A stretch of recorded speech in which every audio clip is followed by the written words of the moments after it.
नमस्कार प्रिय दर्शकों, एक बार फिर आपका स्वागत है हमारे YouTube चैनल स्पिरिचुअल ज्ञान गंगा में। प्रिय दर्शकों, आज फिर एक नई कहानी, एक नया वीडियो लेकर के हम हाजिर हुए हैं। आज का जो प्रसंग है, आज की जो कहानी है, यह बड़ी ही मोटिवेशनल है, बड़ी ही ज्ञानवर्धक कहानी है। प्रिय दर्शकों, एक बूढ़ी चिड़िया ने बताया कि जिस घर में इन 3 लोगों की चलती है, वह घर बहुत जल्दी नष्ट हो जाता है। प्रिय दर्शकों, कहानी शुरू करने से पहले अगर आप हमारे चैनल पर पहली बार आए हैं तो चैनल को सब्सक्राइब करें, बेल आइकॉन ऑन करें, अच्छे कमेंट किया करें ताकि हर आने वाले वीडियो का नोटिफिकेशन सबसे पहले आपको मिले और प्रिय दर्शकों आप उसका फायदा उठा सकें। तो शुरू करते हैं प्रिय दर्शकों आज की यह प्यारी सी कहानी, यह प्यारा सा वीडियो। प्रिय दर्शकों, प्राचीन समय की बात है। किसी नगर में एक व्यापारी रहता था। वह व्यापारी बड़ा ही धनवान व्यक्ति था। उसके घर में अन्न धन की कोई कमी नहीं थी। व्यापारी का एक बड़ा ही सुंदर पुत्र था। व्यापारी अपने पुत्र से बड़ा ही प्रेम करता था। व्यापारी और व्यापारी की पत्नी को विवाह के बहुत सालों बाद संतान की प्राप्ति हुई थी। वह दोनों अपनी संतान से बहुत अधिक प्रेम करते थे। प्रिय दर्शकों, व्यापारी हर कार्य अपने पुत्र से पूछकर किया करता था। व्यापारी का पुत्र अभी छोटा था, परंतु प्रेम में अंधा व्यापारी वही करता था जो उसका पुत्र कहता था। अगर पुत्र कोई गलत कार्य करने के लिए भी कहता तो व्यापारी उसे कर दिया करता था। व्यापारी यह नहीं देखता था कि मेरा पुत्र अभी छोटा है और इसे इतनी समझ नहीं है कि ये बड़े निर्णय ले सके, परंतु पुत्र प्रेम में अंधा व्यापारी और व्यापारी की पत्नी, वह दोनों अपने पुत्र की हर बात को सराखों पर रखा करते थे। व्यापारी का पुत्र जो भी व्यापारी से मांगता, व्यापारी उसे लाकर दे दिया करता था। प्रिय दर्शकों, व्यापारी के घर के बाहर एक वृक्ष पर कई सालों से एक बूढ़ी चिड़िया रहती थी। वह बूढ़ी चिड़िया व्यापारी के घर के बाहर कई सालों से रह रही थी। वह व्यापारी के घर को अच्छे से जानता था और व्यापारी भी उस बूढ़ी चिड़िया की बड़ी सेवा करता था। उसे दाना पानी खाने के लिए दिया करता था। बूढ़ी चिड़िया यह देखकर बड़ी ही चिंतित थी कि व्यापारी अपने पुत्र की हर बात को मान लेता है। व्यापारी का पुत्र जिस भी चीज की जिद करता है, व्यापारी उसे लाकर दे देता है। तब वह बूढ़ी चिड़िया व्यापारी से कहती है कि हे व्यापारी, तुम्हें अपने पुत्र के प्रेम में अंधा नहीं होना चाहिए। तुम्हारी यह गलती तुम्हें आगे जाकर बहुत भारी पड़ेगी। तब व्यापारी कहता है कि अरे बूढ़ी चिड़िया, तुम नहीं जानती, मेरा पुत्र स्वयं भगवान का रूप है। इतनी मन्नतों के बाद मुझे पुत्र की प्राप्ति हुई है। अब तो वह जैसा कहेगा मैं वैसा ही करूंगा। तब बूढ़ी चिड़िया कहती है कि अरे पुत्र प्रेम में अंधे व्यापारी, तुम्हें मेरी बात समझ में नहीं आ रही है। मैं तुम्हें एक कहानी के माध्यम से और अपनी बात समझाती हूं। प्रिय दर्शकों, अब बूढ़ी चिड़िया अपनी कहानी प्रारंभ करती है। बूढ़ी चिड़िया कहती है कि हे व्यापारी, प्राचीन समय की बात है। एक गांव में एक सेठ रहा करता था। वह सेठ बड़ा ही भोला भाला व्यक्ति था। उस सेठ के 4 बेटे थे। सेठ अपने चारों बेटों के साथ घर में आराम से रहा करता था। सेठ ने अपने सभी बेटों का विवाह कर दिया था। सेठ की चारों बहू सेठ की खूब सेवा किया करती थी। प्रिय दर्शकों, सेठ की छोटी बहू के घर में आने के बाद सेठ का घर बड़े सुख से चल रहा था। सेठ का व्यापार भी बहुत अच्छे से चल रहा था। छोटी बहू के आने के बाद सेठ के घर में अन्न धन की कोई कमी नहीं थी और घर का माहौल बड़ा ही शांति भरा था। उनके घर में कभी कोई लड़ाई झगड़ा नहीं होता था। सेठ के सभी पुत्र एक साथ मिलकर रहा करते थे और सेठ की बहुएं भी आपस में बड़ा प्रेम करती थी। चारों बहू मिलकर एक साथ खाना पकाती थी और अपने पतियों को और ससुर को खिलाती थी। इधर सेठ का व्यापार भी बड़े अच्छे से चल पड़ा था। चारों बेटे व्यापार को बड़े अच्छे से संभाल रहे थे। सेठ सोचता था कि अब तो उसका जीवन सफल हो चुका है। घर में चारों बहुएं बड़े ही प्रेम से रहती है। मेरा व्यापार, मेरे चारों पुत्र बड़े ही अच्छे से संभाल रहे हैं। अन्न धन की घर में कोई कमी नहीं है। ऐसे विचार करके सेठ बड़ी सुकून की नींद लिया करता था। सेठ के जीवन में किसी प्रकार की कोई दुख तकलीफ नहीं थी। प्रिय दर्शकों, सेठ की इतनी अच्छी जिंदगी देखकर गांव के अन्य लोग सेठ से जलने लगे थे। गांव के सभी लोग सोचते थे कि यह सेठ तो बड़ा ही सुखी है।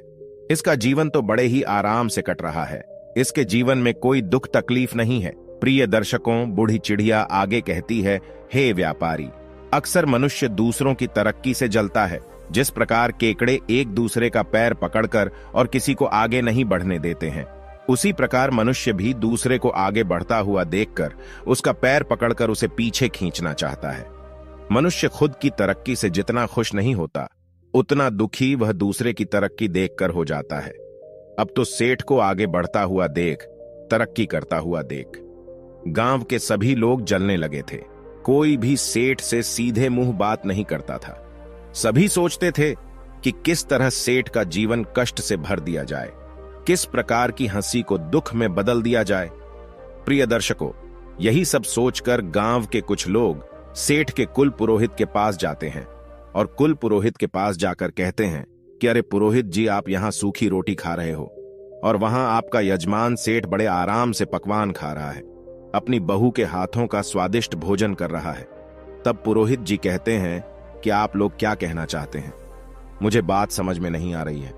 तब गांव के लोग बताते हैं कि पुरोहित जी, आपका जीवन तो आपके जजमानों से ही चलता है, परंतु आपका जजमान तो बड़ा ही सुखी है, उसके जीवन में तो किसी प्रकार का कोई कष्ट नहीं है। जरा याद करिए कि आपके यह जजमान ने आपको आखिरी बार अपने घर कब बुलाया था। अगर आपका जजमान आपको अपने घर नहीं बुलाएगा, आपसे हवन पूजा नहीं करवाएगा, तो भला आपकी रोजी रोटी कैसे चलेगी, आपका घर कैसे चलेगा। प्रिय दर्शकों, कुल पुरोहित को गांव वासियों की बात समझ में आ रही थी। वह भी सोच रहा था कि बात तो सही है, सेठ ने बहुत समय से मुझे अपने घर नहीं बुलाया है और उसका जीवन बड़े ही सुख से कट रहा है। इस प्रकार तो मेरे बीवी, बच्चे और भूखे मरने लगेंगे। कुल पुरोहित कहता है कि अरे भाइयों, आपकी बात तो बिल्कुल सत्य है। सेठ तो बड़ा ही धनवान बन चुका है, उसका व्यापार भी बड़े तेजी से आगे बढ़ रहा है, उसके चारों पुत्र बड़ी मेहनत करते हैं और उसके घर में चारों बहू मिलकर बड़े प्रेम से अपना जीवन निर्वाह कर रही हैं। उसके जीवन में किसी प्रकार का कोई कष्ट नहीं है। तब गांव के लोग कहते हैं कि पुरोहित जी, अगर आप अपना घर चलाना चाहते हो, अगर आप सुख से जीवन जीना चाहते हो, तो आपको कुछ ऐसा करना पड़ेगा जिससे आपके जजमान सेठ के जीवन में कुछ कष्ट आए, उसके घर में लड़ाई झगड़ा हो, तभी वह आपको हवन पूजन के लिए अपने घर में बुलाएगा और आपको कुछ धन मिलेगा। अगर ऐसा ही चलता रहा तो आप एक दिन गरीब हो जाएंगे और आपको भीख मांगना पड़ेगा। प्रिय दर्शकों, इतनी बात कहकर गांव के सभी लोग कुल पुरोहित के यहां से चले आते हैं। अब इधर वह कुल पुरोहित बड़ी ही चिंता में डूब जाता है। सोचता है कि अब मैं ऐसा क्या कर सकता हूं कि सेठ के घर में लड़ाई झगड़ा होने लगे, उसका व्यापार बंद पड़ जाए, तभी वह मुझे हवन पूजन के लिए अपने घर में बुलाएगा। प्रिय दर्शकों, अब तो ऐसा सोचकर वह कुल पुरोहित एक साधु महाराज के पास जाता है और कहता है कि हे स्वामी, मेरी कोई सहायता करिए। मेरे गांव में मेरा जजमान है जो एक सेठ है। सेठ बड़ा ही सुखी जीवन जी रहा है, उसके जीवन में किसी प्रकार का कोई कष्ट नहीं है, परंतु जिस प्रकार चोरों का जीवन लापरवाह लोगों से चलता है, जिस प्रकार राजा का जीवन झगड़ा करने वालों से चलता है, उसी प्रकार पुरोहित और पंडितों का जीवन अपने जजमानों से चलता है। अगर जजमान के घर में कोई दुख तकलीफ नहीं होगी, अगर वह हमें नहीं बुलाएंगे, तो हमारा जीवन कैसे चलेगा, हम धन कैसे अर्जित करेंगे, हम तो भूखे मर जाएंगे। तब साधु महाराज कहते हैं कि अरे पुरोहित जी, आप चिंता मत करिए, आप बताइए कि क्या तकलीफ है। तब पुरोहित कहता है कि स्वामी जी, मैं चाहता हूं कि सेठ के जीवन में कुछ कष्ट आने लगे, उसके घर में लड़ाई झगड़ा होने लगे, उसके व्यापार में कुछ कमी आ जाए, तभी वह मुझे हवन पूजन करने के लिए अपने घर में निमंत्रण देगा। प्रिय दर्शकों, बूढ़ी चिड़िया आगे कहती है कि हे व्यापारी। कुल पुरोहित की बातें सुनने के बाद साधु महाराज कहते हैं कि पुरोहित जी, आपका काम तो बड़ा ही छोटा सा है। मैं आपको अभी देखकर बताता हूं कि सेठ के जीवन में इतनी सुख और समृद्धि का कारण आखिर क्या है। प्रिय दर्शकों, अब तो वह साधु महाराज अपनी दिव्य दृष्टि से आंखें बंद करके देखते हैं और कुछ देर आंखें बंद करके देखने के बाद साधु महाराज आंखें खोलकर अपने सामने बैठे कुल पुरोहित से कहते हैं कि पुरोहित जी, सेठ के आगे बढ़ने का कारण उसके घर में आई छोटी बहू है। सेठ की जो छोटी बहू है वह साक्षात लक्ष्मी का रूप है। वह बड़ी ही संस्कारी और बड़ी ही बुद्धिमान स्त्री है। जब से वह सेठ के घर में आई है तो सेठ के घर में सब कुछ अच्छा ही हो रहा है और उसका जीवन बड़ा ही सुख से कट रहा है। कोई लड़ाई झगड़ा नहीं हो रहा है। ऐसी स्त्री और जिस भी घर में रहती है, वह घर खूब फूलता फलता है। तब वह कुल पुरोहित कहता है कि हे स्वामी जी, अगर ऐसा है तो इसका कोई रास्ता तो होगा जिसके जरिए सेठ के घर में लड़ाई झगड़ा होने लगे, उस सेठ का व्यापार कुछ ठंडा पड़ जाए। तब साधु महाराज कहते हैं कि पुत्र, तुम चिंता मत करो, तुम्हें बस एक काम करना है। तुम सेठ के घर जाओ और सेठ से कहना कि सेठ जी, मुझे आपके खेत में से एक हरा बांस चाहिए, और तुम सेठ से हरा बांस मांगकर उसको अपने घर लाकर रख लेना। जब तुम ऐसा करोगे तो कुछ दिनों में ही सेठ बड़ा निर्धन हो जाएगा। उसके घर में लड़ाई झगड़े होने लगेंगे, उसकी बहुएं आपस में झगड़ा करने लगेंगी और उसका जीवन कष्टों से भर जाएगा। तब वह तुम्हें हवन पूजन के लिए अपने घर में अवश्य बुलाएगा। प्रिय दर्शकों, साधु महाराज की इतनी बातें सुनने के बाद कुल पुरोहित साधु महाराज को धन्यवाद कहकर और अपने घर चला आता है। पुरोहित सोचता है कि अब तो अगले ही दिन मैं सेठ के घर पर जाऊंगा और उसके खेत में से एक हरा बांस मांग लूंगा। प्रिय दर्शकों, अगला दिन होता है। सुबह होते ही जल्दी उठकर कुल पुरोहित सेठ के घर पहुंच जाता है। सेठ के घर पहुंचने पर पुरोहित आवाज लगाता है तो अंदर सेठ आराम कर रहा था। सेठ बाहर आकर देखता है तो वह अपने कुल पुरोहित का बहुत स्वागत करता है, बहुत आदर सत्कार करता है और पुरोहित को ले जाकर अंदर बैठालता है। सेठ कहता है कि बताइए पुरोहित जी, आज इतने दिनों बाद आपका हमारे घर कैसे आना हुआ? तब कुल पुरोहित कहता है कि सेठ जी, मैं बस यहां से गुजर रहा था तो सोचा आपसे मिलते चलूं।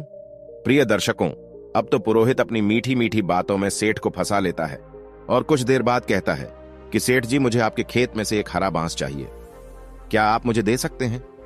तब सेठ जी कहते हैं कि अवश्य पुरोहित जी, आपने इतनी छोटी सी चीज मांगी है, हम अभी आपको लाकर देते हैं। प्रिय दर्शकों, अब तो सेठ जी अपने खेत में जाते हैं और एक बांस का टुकड़ा तोड़कर लेकर आ जाते हैं। तभी अपने ससुर को आता हुआ देख सेठ जी की छोटी बहू भागी भागी आती है और कहती है कि पिताजी, आप यह बांस का टुकड़ा क्यों लेकर आए हैं? तब सेठ बताता है कि बेटा, पुरोहित जी हमारे घर आए हैं और वह चाहते हैं कि हम उन्हें अपने खेत में से एक हरा बांस का टुकड़ा लाकर दें, इसलिए उनको देने के लिए हम यह टुकड़ा लेकर आए हैं। प्रिय दर्शकों, तब वह छोटी बहू कहती है कि पिताजी, आप यह बांस का टुकड़ा पुरोहित जी को अवश्य दे दीजिएगा, परंतु इससे पहले कुछ देर आप यह बांस का टुकड़ा मुझे दे दीजिए, मैं कुछ देर में यह लाकर आपको दे दूंगी। प्रिय दर्शकों, अब तो अपनी छोटी बहू को वह बांस देकर और सेठ चला जाता है। इधर वह सेठ की छोटी बहू बांस में से कुछ हरे पत्ते तोड़कर और अपने घर बंधी काली गाय को खिला देती है और इसके बाद वह बांस ले जाकर अपने पिता को दे देती है। प्रिय दर्शकों, अब तो वह सेठ हरा बांस पुरोहित को दे देता है और कहता है कि लीजिए पुरोहित जी, आपने हरा बांस मांगा था और यह रहा आपका बांस, इसे आप ले जाइए। तब वह पुरोहित बड़ा ही खुश हो जाता है, सोचता है कि अब तो सेठ के घर की खुशी उसने मुझे दे दी है। अब बड़ा ही खुश होता हुआ वह पुरोहित अपने घर लौट जाता है और घर पर जाकर वह बांस का टुकड़ा रख देता है और सोचता है कि अब बस कुछ दिनों में सेठ मुझे याद करेगा, क्योंकि उसके घर में खूब लड़ाई झगड़ा होगा और गृह क्लेश होगा। तब हवन पूजन करके और मैं अच्छे पैसे सेठ से मांग लूंगा। प्रिय दर्शकों, ऐसे विचार करके वह कुल पुरोहित बड़ा ही प्रसन्न हो रहा था। अब तो पुरोहित इंतजार करने लगता है कि कब सेठ का बुलावा आएगा और मैं जाकर सेठ के घर हवन पूजन करूंगा। प्रिय दर्शकों, परंतु इंतजार करते करते कुल पुरोहित को 1 महीना बीत जाता है, 2 महीने बीत जाते हैं और तीसरा महीना भी बीत जाता है। इंतजार करते करते अब वह पुरोहित थक चुका था। तब एक दिन कुल पुरोहित दोबारा साधु महाराज की कुटिया में जाता है। वह कहता है कि हे महाराज, आपके बताएं अनुसार मैंने सेठ से उसके खेत में से हरा बांस मांग लिया था, परंतु आज 3 महीने होने को आए हैं और अभी तक सेठ ने मुझे कोई बुलावा नहीं भेजा है और वह बड़े आराम से, बड़े सुख से अपना जीवन व्यतीत कर रहा है। उसके घर में किसी प्रकार की कोई दुख तकलीफ नहीं है। तब साधु महाराज आंखें बंद करके और अपनी दिव्य दृष्टि से देखते हैं तो वह बताते हैं कि अरे पुरोहित जी, मैंने आपको बताया था ना कि सेठ की छोटी बहू बड़ी ही चालाक और बड़ी ही बुद्धिमान है। दरअसल बात यह है कि जब सेठ आपको वह हरा बांस दे रहा था तो उसकी छोटी बहू ने उसमें से हरे पत्ते तोड़कर और अपनी काली गाय को खिला दिए थे। इसी कारणवश उसकी खुशियां और सुख समृद्धि उसके घर में ही रह गई। परंतु आप चिंता मत करिए, आपकी सहायता मैं करूंगा। प्रिय दर्शकों, साधु महाराज आगे कहते हैं कि पुरोहित जी, अब आपको क्या करना है कि सेठ के घर जाना है और सेठ से उसकी काली गाय मांगकर अपने घर लेकर आना है। आप जैसे ही उसकी काली गाय को अपने घर लाकर रखोगे तो कुछ ही दिनों में सेठ के घर में दुख तकलीफ आना शुरू हो जाएगा। तब सेठ आपको निमंत्रण अवश्य भेजेगा। प्रिय दर्शकों, अब तो वह कुल पुरोहित एक बार फिर प्रसन्न हो जाता है और साधु महाराज को धन्यवाद कहकर अपने घर के लिए निकल पड़ता है। घर पहुंचकर वह कुल पुरोहित सोचता है कि अब कल सुबह होते ही मैं सेठ के घर जाऊंगा और जाकर सेठ से उसकी काली गाय मांग लूंगा। उसके बाद मैं देखता हूं कि सेठ कैसे इतना सुखी रहता है। प्रिय दर्शकों, अब अगला दिन भी हो जाता है और सुबह उठकर वह कुल पुरोहित स्नान करके और सबसे पहले सेठ के घर पहुंच जाता है।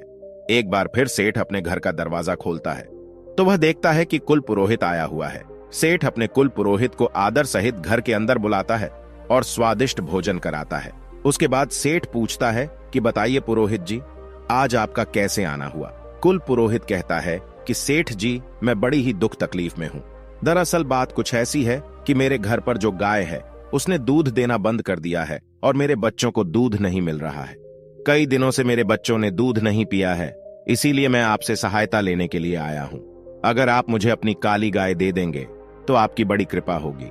प्रिय दर्शकों, कुल पुरोहित की ऐसी दुख भरी बातें सुनने के बाद सेठ सोचता है कि चलो कोई बात नहीं, ये हमारे कुल पुरोहित है, अगर हम इनका भला करते हैं तो ये पुण्य का काम ही होगा।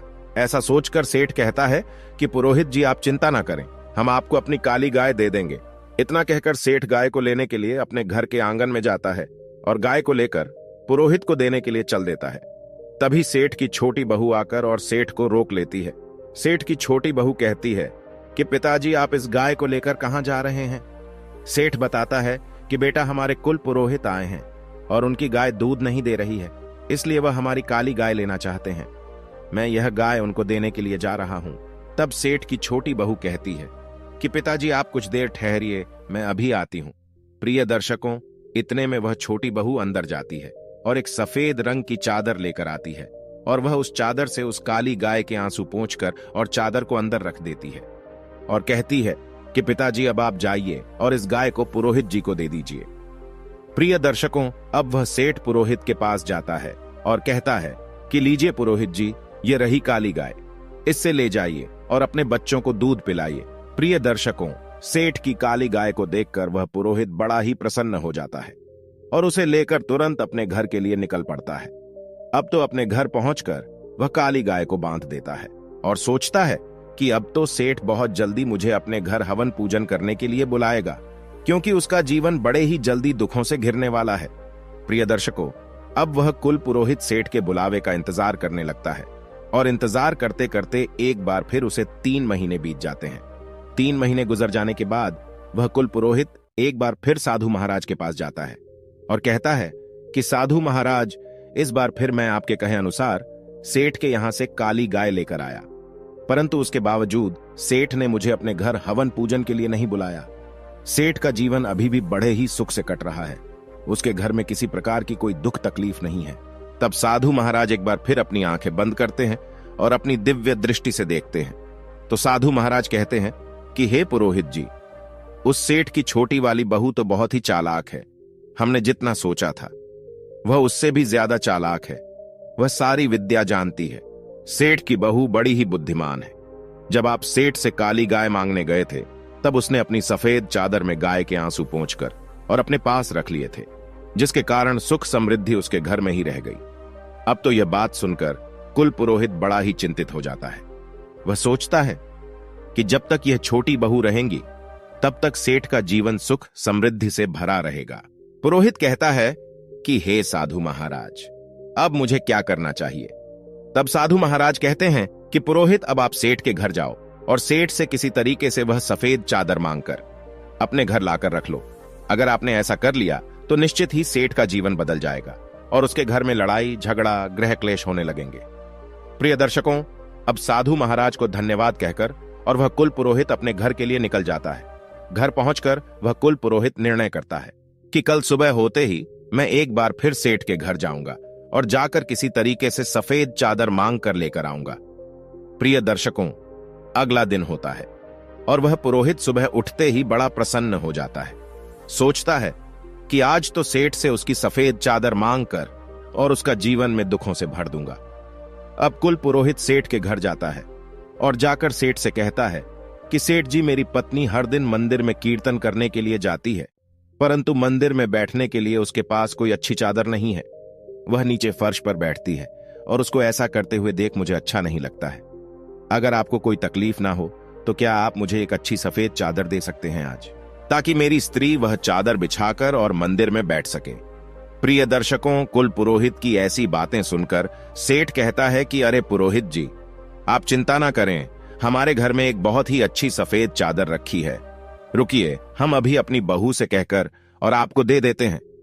प्रिय दर्शकों, अब तो सेठ जी अपनी छोटी बहू को बुलाते हैं और कहते हैं कि बहू, हमारे घर में जो सफेद चादर है वह लाकर पुरोहित जी को दे दो। प्रिय दर्शकों, अपने पिताजी की बातें सुनकर वह छोटी बहू अंदर जाती है और वह उसी सफेद चादर को निकालती है जिससे उसने गाय के आंसुओं को पोंछा था। वह उस चादर को निकालकर और उसका एक धागा तोड़कर अपने मुंह में भर लेती है और उसे खा लेती है। चादर का धागा खाने के बाद वह छोटी बहू चादर लाकर और पुरोहित जी को दे देती है। प्रिय दर्शकों, छोटी बहू से चादर लेकर पुरोहित जी मुस्कुराते हुए अपने घर के लिए निकल पड़ते हैं और घर पर जाकर वह सोचते हैं कि अब तो सेठ मुझे बहुत जल्दी याद करेगा। प्रिय दर्शकों, अब सेठ की राह देखते देखते वह कुल पुरोहित कई महीनों तक इंतजार करता रहता है। धीरे धीरे 1 महीना बीत जाता है, उसके बाद दूसरा महीना भी निकल जाता है और तीसरा महीना में निकल जाता है। अब इंतजार करते करते पुरोहित थक जाता है और एक बार फिर साधु महाराज के पास जाता है। साधु महाराज कहते हैं कि आओ पुरोहित जी, बताओ कैसे हो। तब पुरोहित कहता है कि अरे साधु महाराज, आपने मुझे जो करने को कहा मैंने सब कुछ किया, परंतु वह सेठ अभी भी अपना जीवन बड़े आराम से जी रहा है। उसके जीवन में कोई दुख तकलीफ नहीं है, उसके पास धन की कोई कमी नहीं है। प्रिय दर्शकों, अब साधु महाराज एक बार फिर अपनी आंखें बंद करके अपनी दिव्य दृष्टि से देखते हैं और पुरोहित को बताते हैं, पुरोहित जी, अब हमें लगता है कि वह छोटी बहू जब तक उसके घर में रहेंगी तब तक हम उसका कुछ नहीं बिगाड़ सकते। आपको सफेद चादर देने से पहले उसकी बहू ने उसमें से एक धागा निकालकर और खा लिया था, जिसके कारण सुख, समृद्धि और धन का सुख उसके पास ही रह गया। अब तो आपको कुछ भी करके और सेठ जी की छोटी बहू को उसके घर से निकालना पड़ेगा। अगर आपने एक बार छोटी बहू को घर से निकाल दिया तो फिर सेठ के जीवन में कष्ट ही कष्ट आ जाएंगे और उसका जीवन दुखों से घिर जाएगा। प्रिय दर्शकों, अब तो पुरोहित को भी समझ में आ गया था कि छोटी बहू के रहते वह कुछ नहीं कर सकता, इसलिए वह अपने घर जाता है और सेठ के घर से उसकी छोटी बहू को निकालने का उपाय ढूंढने लगता है। प्रिय दर्शकों, और अगली सुबह कुल पुरोहित सेठ के घर जाता है और बड़ी ही चिंतित अवस्था में जाकर कहता है कि सेठ जी, आपकी सुरक्षा मेरी जिम्मेदारी है और मुझे आपकी सुरक्षा खतरे में दिख रही है। आप पर बहुत बड़ा संकट आने वाला है, आपका जीवन दुखों से घिरने वाला है, आपके व्यापार में आपको बहुत बड़ा नुकसान होने वाला है और आपके घर में बहुत बड़ी विपत्ति आने वाली है। प्रिय दर्शकों, कुल पुरोहित की ऐसी बातें सुनकर वह सेठ घबरा जाता है और बहुत चिंतित हो जाता है। सेठ कहता है कि पुरोहित जी, यह आप क्या कह रहे हैं? आप हमें बताइए, क्या इस विपत्ति से बचने का कोई उपाय है? आप जो भी कहेंगे हम अवश्य करेंगे। प्रिय दर्शकों, अब तो पुरोहित समझ गया था कि यह सेठ उसके जाल में फंस चुका है। पुरोहित आगे कहता है कि सेठ जी, आपकी छोटी बहू आपके ऊपर बहुत बड़ा खतरा है। जब तक वह इस घर में रहेंगी आप पर संकट बना रहेगा, इसलिए मैं तो कहता हूं कि आप अपनी छोटी बहू को अपने घर से निकाल दीजिए, क्योंकि उसी के कारण आप पर इतना बड़ा खतरा मंडरा रहा है और आपका जीवन संकट में है। प्रिय दर्शकों, पुरोहित की ऐसी बातें सुनकर वह सेठ जी उस पर विश्वास कर लेते हैं। सेठ जी कहते हैं कि पुरोहित जी, आप जैसा कहेंगे मैं वैसा ही करूंगा। आप बताइए कि मुझे किस तरीके से अपनी बहू को घर से निकालना है। पुरोहित जी कहते हैं कि सेठ जी, आप तुरंत कुछ भी करके अपनी बहू को घर से बाहर निकाल दीजिए। प्रिय दर्शकों, इतना कहकर वह पुरोहित अपने घर चला जाता है और इधर से सेठ जी चिंता में डूब जाते हैं। वह सोचते हैं कि मेरी बहू तो बड़ी ही अच्छे स्वभाव की है, मेरी इतनी सेवा करती है, मैं उसे अपने घर से कैसे निकालूंगा। परंतु फिर सेठ जी सोचते हैं कि वह मेरे ऊपर खतरा है और उसके कारण मेरे परिवार पर विपत्ति आ सकती है। यह विचार करके सेठ जी अपनी पुत्र वधू के पास जाते हैं और अपनी छोटी बहू से कहते हैं कि बहू, आज ही तुम मेरे घर से निकल जाओ, तुम्हारा इस घर में रहना अब सही नहीं है, तुम्हारे कारण हमारे घर में विपत्ति आने वाली है। प्रिय दर्शकों, अपने पिताजी की ऐसी बातें सुनकर वह बहुत समझ जाती है कि जरूर पुरोहित जी ने मेरे पिताजी को ऐसा कहा है। वह बहू कहती है कि ठीक है पिताजी, अगर आप यही चाहते हैं तो मैं इस घर को छोड़कर चली जाती हूं। प्रिय दर्शकों, अपनी पत्नी को घर छोड़कर जाता हुआ देख सेठ का छोटा पुत्र भी कहता है कि पिताजी, अगर मेरी पत्नी इस घर में नहीं रह सकती तो मैं भी नहीं रहूंगा और मैं भी अपनी पत्नी के साथ घर छोड़कर जा रहा हूं। प्रिय दर्शकों, अब तो वह पत्नी और पति दोनों सेठ जी का घर छोड़कर और शहर में चले जाते हैं और शहर में जाकर किराए के मकान में रहने लगते हैं। कुछ दिन बाद वह अपना नया धंधा शुरू करते हैं। और प्रिय दर्शकों, सेठ की छोटी बहू बड़ी बुद्धिमान तो थी ही, उसकी बुद्धि के कारण उनका धंधा बड़े ही अच्छे से चलने लगता है। उनका व्यापार बहुत बड़े व्यापार में परिवर्तित हो जाता है और छोटा पुत्र और उसकी पत्नी दोनों बड़े ही धनवान बन जाते हैं। शहर में अपना मकान भी खरीद लेते हैं। प्रिय दर्शकों, इधर वह सेठ, उसका घर बर्बाद होता जा रहा था। घर में लड़ाई झगड़ा होने लगे थे। सेठ की तीनों बहुएं आपस में खूब झगड़ा करती थीं और सेठ के तीनों पुत्र भी व्यापार पर बिल्कुल ध्यान नहीं दे रहे थे। सेठ के तीनों पुत्र बुरी संगत में पड़ गए थे और प्रिय दर्शकों, वह कुल पुरोहित हवन पूजन के बहाने सेठ से सारा धन लूट कर ले जाता रहता है। धीरे धीरे करके वह पुरोहित सेठ को पूरी तरीके से लूट लेता है और सेठ का पूरा धन धीरे धीरे करके वह लूट कर अपने घर ले जाता है। प्रिय दर्शकों, अब तो सेठ की हालत बहुत ही बद से बदतर हो चुकी थी। सेठ के घर में खाने पीने के लाले पड़ रहे थे। खाने को भोजन नहीं था, पहनने को वस्त्र नहीं थे। अपनी ऐसी हालत देखकर सेठ एक दिन विचार करने बैठता है और गहरा विचार करने पर सेठ को समझ में आता है कि जिस दिन से मेरी छोटी बहू इस घर को छोड़कर गई है, उस दिन से इस घर की हालत बद से बदतर होती जा रही है। सेठ को अब ज्ञात हो चुका था कि उसकी छोटी बहू ही है जो उसके घर को बचा सकती है। सेठ अब तो तुरंत दौड़ा दौड़ा शहर जाता है और अपने छोटे पुत्र के घर पर जाकर अपनी लक्ष्मी स्वरूप बहू से क्षमा मांगता है। सेठ अपनी बहू के चरणों में गिरकर और कहता है कि बहू, मुझे माफ कर दो। मैंने पुरोहित की बातों में आकर और तुम्हें घर से निकाल दिया, परंतु तुम तो साक्षात लक्ष्मी हो। जब तक तुम मेरे घर में थी तब तक घर में बड़ी सुख शांति बनी हुई थी, और जब से तुम घर छोड़कर आई हो, घर में गृह क्लेश हो रहे हैं, लड़ाई झगड़ा हो रहे हैं और हम बड़े ही निर्धन हो चुके हैं। प्रिय दर्शकों, ससुर की इतनी बात सुनकर वह छोटी बहू कहती है कि पिताजी, आप चिंता मत करिए, मैं अभी अपने घर चलती हूं। यह भी मेरा घर है और वह भी मेरा घर है। मैं पहले से यह जानती थी कि पुरोहित ने आपके कान भरे हैं और उसी ने आपको कहा है कि आप मुझे घर से निकाल दें। प्रिय दर्शकों, छोटी बहू आगे कहती है कि पिताजी, संसार में ऐसे बहुत से लोग होते हैं जो दूसरों की खुशियों से, दूसरों के सुख से जलते हैं और उनको बर्बाद करना चाहते हैं, परंतु यह हमारे ऊपर निर्भर करता है कि हम किसकी बातों में आते हैं, कैसे निर्णय लेते हैं और किस तरह अपने घर को चलाते हैं। अगर हम गलत लोगों की बातों में आकर अपने ही घर को तोड़ेंगे, अपने ही घर के लोगों को घर से निकालेंगे, तो अवश्य हमारे घर का नाश हो जाएगा। प्रिय दर्शकों, इतनी बातें सुनकर सेठ अपनी बहू को लेकर अपने घर लौट जाता है और बहू घर आती है। उसके कुछ दिन बाद सेठ तरक्की करने लगता है। सेठ का व्यापार फिर से चलने लगता है। सेठ के घर में अन्न धन के भंडार भरे रहते हैं, आपस में प्रेम बना रहता है। प्रिय दर्शकों, एक दिन सेठ की छोटी बहू सेठ से कहती है कि पिताजी, आज मैं आपसे जो कहने जा रही हूं, मेरी बात को ध्यान से सुनिएगा। जिस घर में इन 3 लोगों की चलती है, वह घर बहुत ही जल्दी बर्बाद हो जाते हैं। उन घरों का सत्यानाश हो जाता है। तब सेठ कहता है कि बहू, वह 3 लोग कौन हैं? तब सेठ की छोटी बहू बताती है कि पिताजी, ध्यान से सुनिएगा। नंबर 1, बिगड़ा हुआ बालक। जिस घर में बिगड़ा हुआ पुत्र होता है, गलत संगति में बालक पड़ जाता है और उसकी बात घर में मानी जाती है। उसके कहे अनुसार अगर माँ बाप काम करते हैं तो उस घर का सत्यानाश हो जाता है। वह घर बिकने की परिस्थिति में आ जाता है। उस घर के लोग कष्ट में अपना जीवन व्यतीत करते हैं। नंबर 2, जिद्दी और लालची स्त्री।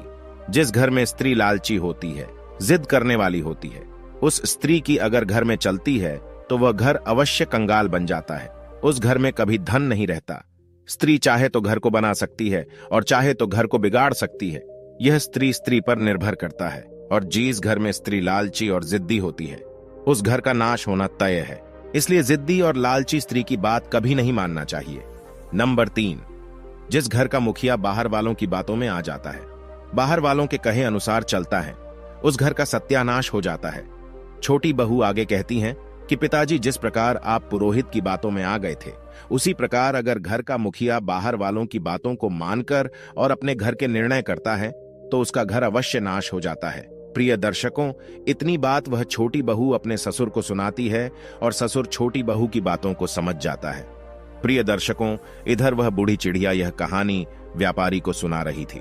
व्यापारी को बूढ़ी चिड़िया की बात समझ में आ जाती है और अब वह अपने पुत्र को सही शिक्षा देता है और पुत्र के अनुसार चलना बंद कर देता है।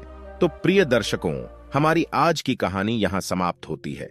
हम उम्मीद करते हैं कि आपको हमारी आज की यह कहानी पसंद आई होगी और आप इससे ढेर सारी प्रेरणा लेंगे। मिलते हैं अगली ज्ञान चर्चा के साथ अगले वीडियो में। तब तक के लिए नमस्कार, धन्यवाद।